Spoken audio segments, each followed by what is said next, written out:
Top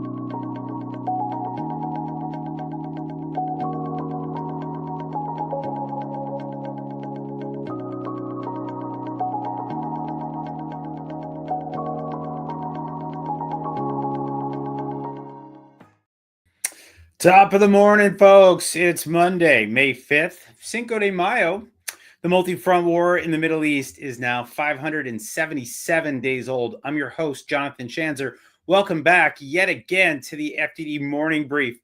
It was an insane weekend of news out of the Middle East. A Houthi missile somehow got through the Israeli Arrow and the American THAAD missile defense systems. It struck a patch of dirt near the international airport just outside of Tel Aviv. Two members of the FDD Morning Brief team were actually at the airport and they felt the boom. We're all glad to know they're safe. 6 people were hospitalized in Israel, but thankfully there were no fatalities. As I was tweeting about the attack yesterday, I got some fiery responses from the hordes on X. Then I got one in particular from an actual Houthi terrorist who first wanted me to know that the missile was hypersonic. That's a claim I seriously doubt.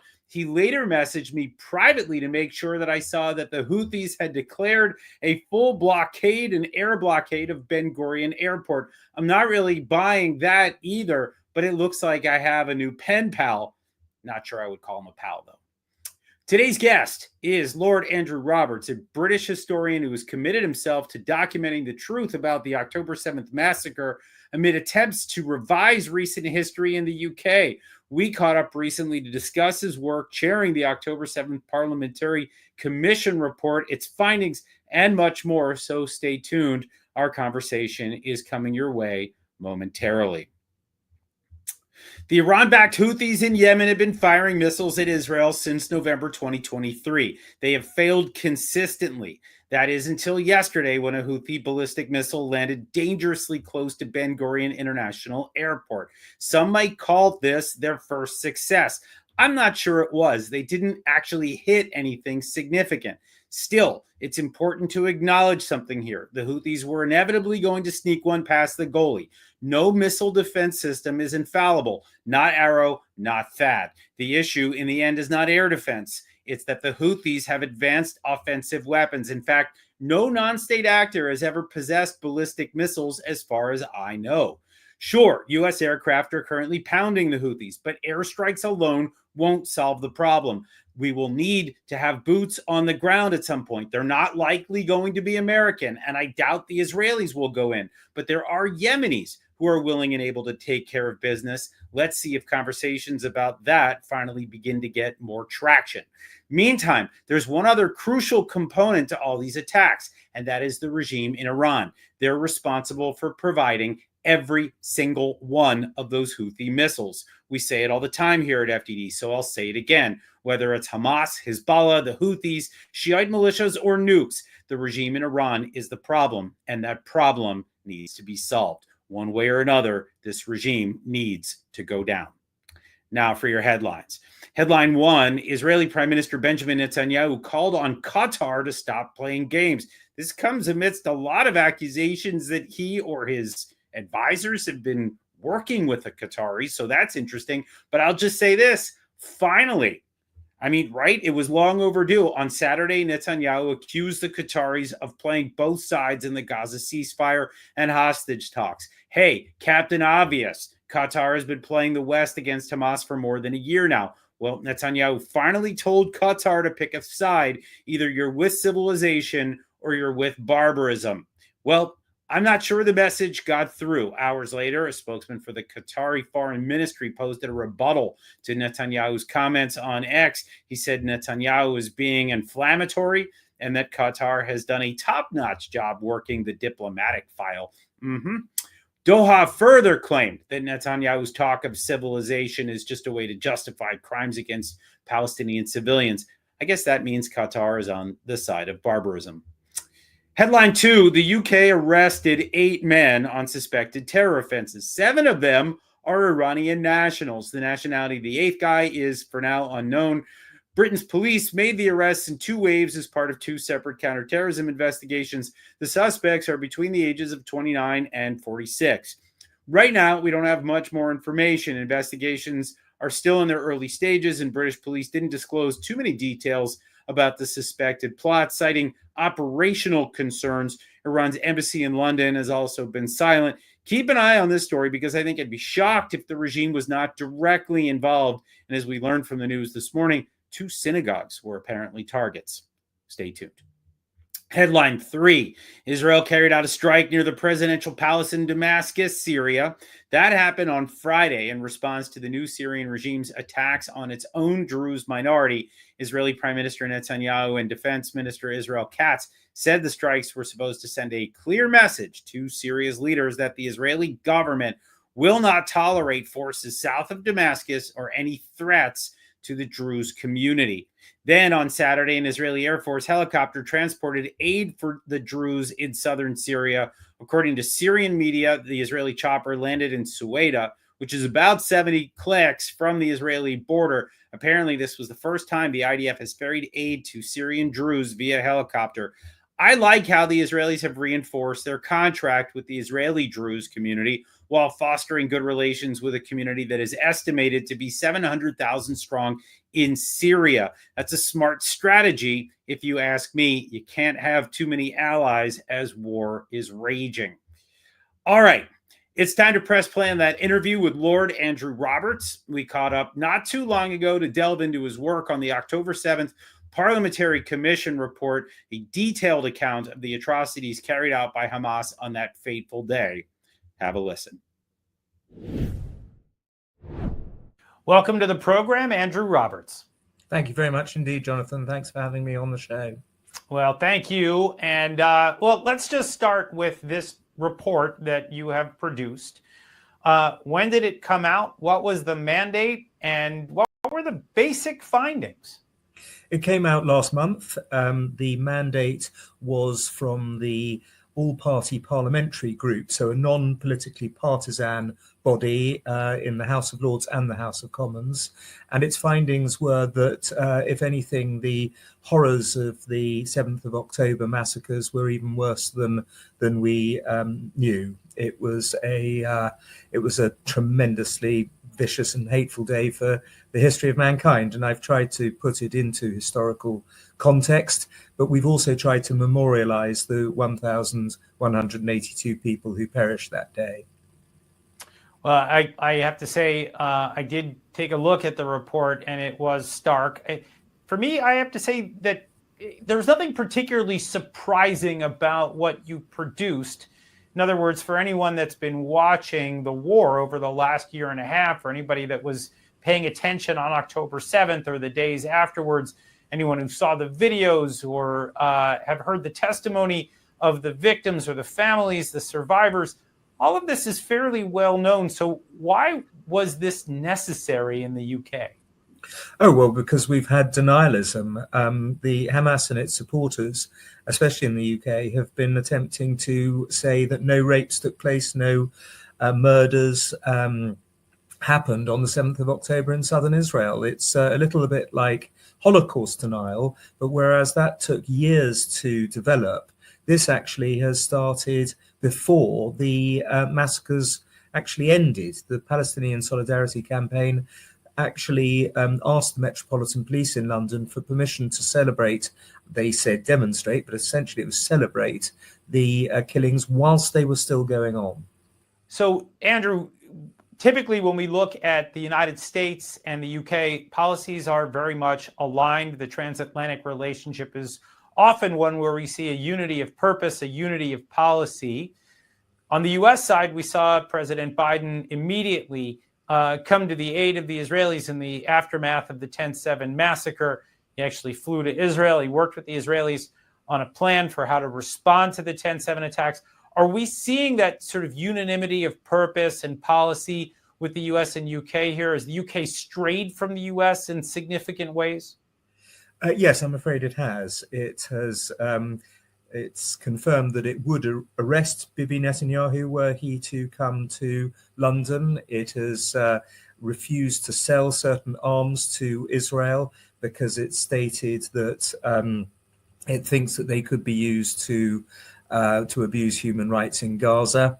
The sort of mood music, I'm afraid, has changed quite dramatically since the immediate days after the 7th of October, when the previous government, Rishi Sunak's government, stood shoulder to shoulder with Israel.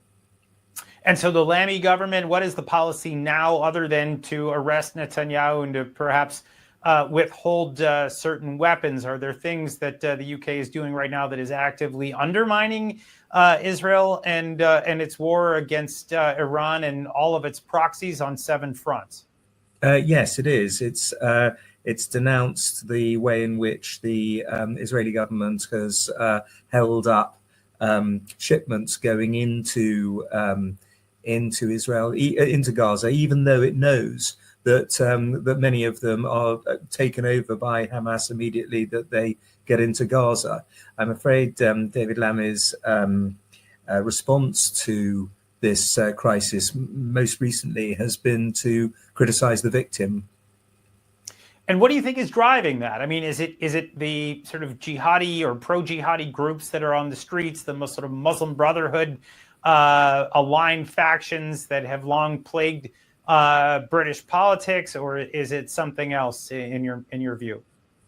It seems to be an overemphasis on human rights law, an obsession almost with human rights law. And you don't just see it in Israel, Gaza, you also see it over the Chagos Islands, over the European Court of Human Rights, over our asylum and immigration system, where they put almost proactively put international human rights, or what they think, their perception of it at least, before British national interest.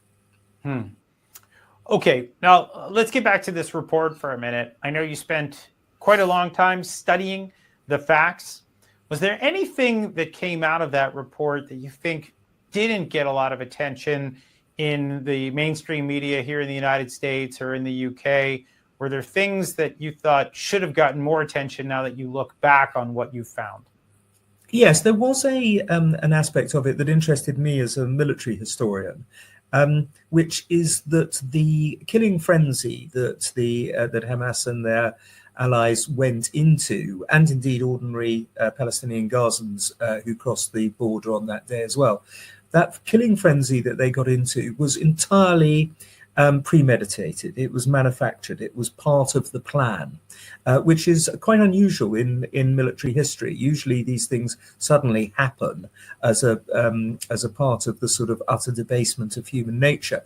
What you don't see quite so often is a plan created by Hamas to produce precisely this kind of frenzy.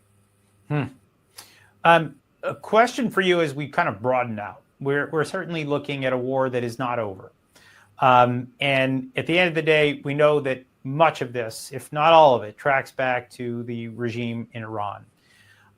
Do you get a sense that the British policy right now has shifted toward a more antagonistic position vis-a-vis Iran, or are we seeing something that's kind of more of an appeasement approach?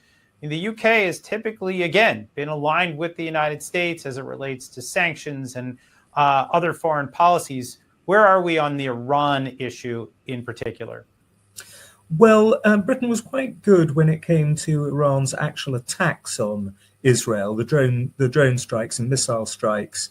There it did take an active part, and the Royal Air Force did shoot some of these things down. So in that sense, when push came to shove, it was very good.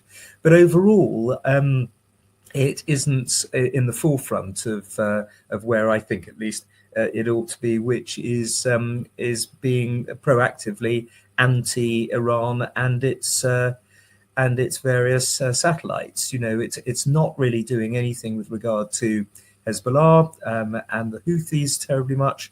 It's not being where it ought to be, in my view, at least.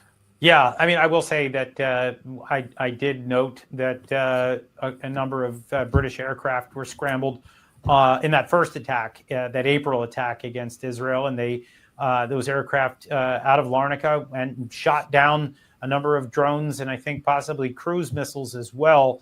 And I guess so. I think you're correct in noting that when it comes to the bottom line, Militarily, I think the UK was there, but in terms of the rhetoric, I think sorely Can I- lacking. Absolutely. Can I point out another key area, which is that we haven't even prescribed the Red Guards in Revolutionary Guards here in Britain. That's a astonishing oversight. It strikes me that the IRGC can still operate in Britain, Yeah. and our government has not prescribed it as a terrorist organisation, which it very clearly is. Clearly. And is the idea that the appeasement would perhaps leave the UK out of a future conflict because of concerns about ballistic missiles that can reach Europe? Do you think that that's the primary concern, or is there something else here at play? I don't think that anybody's as naive as that. Frankly, we've long been seen as the little Satan compared to America's great Satan by the Iranians. And if they got the ballistic capacity to hit London, it's sure as I'm sure of anything, they would do that. Yeah, I think I tend to agree. But by the way, I think the Israelis are the little Satan. I think the UK is the medium-sized Satan, if we're going to really get into this. Last question before I let you go. There's been a lot of talk here about the BBC and how horrific that coverage has been of this war, that it just feels like it's all out Hamas propaganda, Hezbollah propaganda, Iranian regime propaganda. Do you address any of that in this new report of yours? No, absolutely not. Our report is just about what happened in southern Israel over that 24-hour period. But it is interesting, to support what you've just said, that even though this report has had massive international coverage in print media, but also on television, in countries as far afield as Germany and Denmark, of course in Israel, but also in America and Britain and elsewhere, the BBC have completely ignored it. There's been no coverage whatsoever by the BBC, even though, of course, they were sent a copy and they were invited to the launch and so on, didn't turn up. It's part and parcel, actually, it strikes me, of a very long story of anti-Israeli bias by the BBC. They've had to apologise for it twice, indeed, this year, but they haven't actually put anything in place to ensure that it's not going to happen again. So it will. I've got to say, I think twice is really not enough, given what I've seen coming out of the BBC, but I guess twice is better than none. No, but it's difficult to get them to apologise once, frankly, right. And they're few and far between. That's BBC right. apologies. I know I told you that I had that was going to be the last question, but one more as we part here. Anything that you see changing as the result of this report that you've put out? Have you seen a direct response in some way? Well, of course, the Islamists on X have denounced it as Zionist propaganda. But I think that I know that I've had a lot of support from parliamentary colleagues, which has been very good to hear. And also we do have now over 300 pages, very, very tightly argued, in my view, irrefutable, using sources and evidence from all over the place, a report about what genuinely happened. So when the Islamists try to deny, in the same way as they do with Holocaust denial, to deny that this did take place, they're going to have to come up against this rock of granite that we've produced with a lot of historians working very hard over a year. All right, well, we'll leave it there. Andrew Roberts, thanks for the work that you've done, and thank you for joining us today on the FDD Morning Brief. Thank you, Jonathan. Got to get a good British accent on this show every once in a while just to keep everybody honest. Here's what FDD has on tap for you today. My colleague Natalie Econo is out with a piece examining Qatar's growing influence in Western political and media circles, with a focus on its sponsorship of a glitzy soiree during the White House Correspondents' Celebration weekend. America needs to learn from Israel's Qatargate scandal, Europe's Qatargate scandal, and Senator Bob Menendez's Qatar scandal. That's a lot of scandals. So maybe it's time to adopt a healthy skepticism here in Washington when it comes to Doha's influence machine. Check out my colleague Peter Duran's latest piece in the New York Post on that recent U.S. mineral agreement with Ukraine. Peter underscores that this deal is about much more than rare earth. It helps mend a lingering rift that we've all watched play out in real time between Trump and Zelensky over American support for Ukraine, while also positioning U.S. companies to lead Ukraine's post-war mining and reconstruction efforts. That should be good for the economy. Lastly, don't miss FDD's Ben Cohen in JNS, where he writes about the Irish rap group Kneecap and their anti-Semitic spectacle at the Coachella Music Festival. By the way, I have no idea what any of that stuff is. But Ben unpacks the band's disturbing track record of glorifying violence and terrorism, underscored by recent onstage chants praising Hamas and Hezbollah. Remind me not to listen to these lowlifes. Not that I typically listen to Irish rap, but you get the point. That is, well, I guess it's a wrap for today, folks. If you're craving more smart things to read, check out the expert analysis on our website, fdd.org, or take a scroll through our X, Instagram, and YouTube content. And please do support our mission with a tax-deductible donation at fdd.org/invest. We truly appreciate our donors. Tune in Wednesday for another riveting episode of the FDD Morning Brief. Until then, I'm Jonathan Schanzer, signing off for FDD.